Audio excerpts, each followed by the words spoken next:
नमस्कार।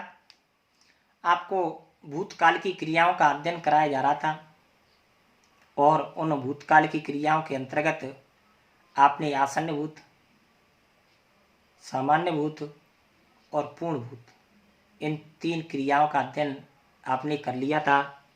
अब आपका चौथा जो भेद है वो है आपका अपूर्ण भूत, अर्थात क्रिया के जिस रूप से किसी कार्य के बीते हुए समय में कार्य के अपूर्ण होने का बोध होता है उन्हें अपूर्ण भूत कहते हैं। अर्थात क्रिया के जिस रूप से किसी कार्य के बीते हुए समय में या भूतकाल में होने का बोध तो होता है लेकिन समाप्ति का बोध नहीं होता है। अर्थात कोई कार्य बीते हुए समय में हो रहा है लेकिन अब पता नहीं हुआ कि नहीं हुआ, अर्थात जहां पर समाप्ति का बोध नहीं आता है वहां पर कौन सी क्रिया होती है? अपूर्ण भूत की क्रिया होती है। कौन सी होती है? अपूर्ण भूत की क्रिया होती है। इस क्रिया के साथ में क्या प्रयोग किया जाता है? रहा था, रही थी, रहे थे। अर्थात जहां पर रहा था, रही थी, रहे थे आदि शब्दों का प्रयोग किया जाता है वहां पर कौन सी क्रिया होती है? अपूर्ण भूत। कौन सी होती है? अपूर्ण भूत। जैसे विकास पुस्तक पढ़ रहा था। अब पता नहीं कि वह पूर्ण की या नहीं की। वो जिस समय हम आए थे उस समय वह क्या कर रहा था? पुस्तक पढ़ रहा था। लेकिन अब अभी कार्य जारी था ना, उस समय समाप्ति का बोध नहीं है, अतः यहाँ पर कौन सी है? अपूर्ण भूत। रीना भजन गा रही थी। अब पता नहीं, मालूम नहीं है कि अब गा रही है या नहीं गा रही है, लेकिन जब हमने रीना को देखा था उस समय रीना क्या कर रही थी? भजन गा रही थी। अतः यहाँ पर कार्य का पूर्णता का बोध नहीं हो रहा है, अतः कौन सी क्रिया है? अपूर्ण भूत क्रिया। कौन सी क्रिया है? अपूर्ण भूत क्रिया। ऐसे ही कुत्ता भौंक रहा था। कुत्ता क्या कर रहा था?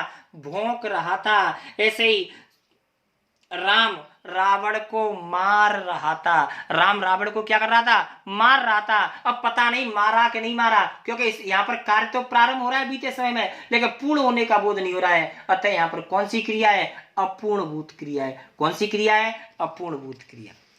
अगला जो भेद आता है वो आपका संदिग्ध भूत आता है। कौन सा आता है? संदिग्ध भूत।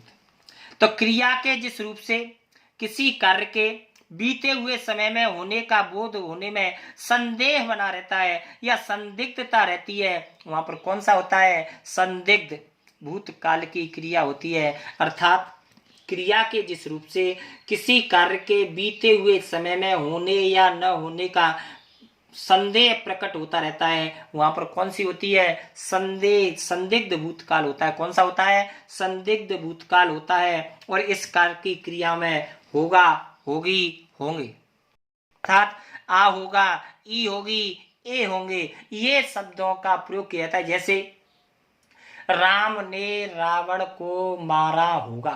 अब पता नहीं मारा है कि नहीं मारा है, हमें संदेह हो रहा है क्योंकि पूरी तरह से कार्य के बारे में जानकारी नहीं हो रही है। वे घूमने गए होंगे। उसने खाना नहीं खाया होगा। रमेश गांव गया होगा।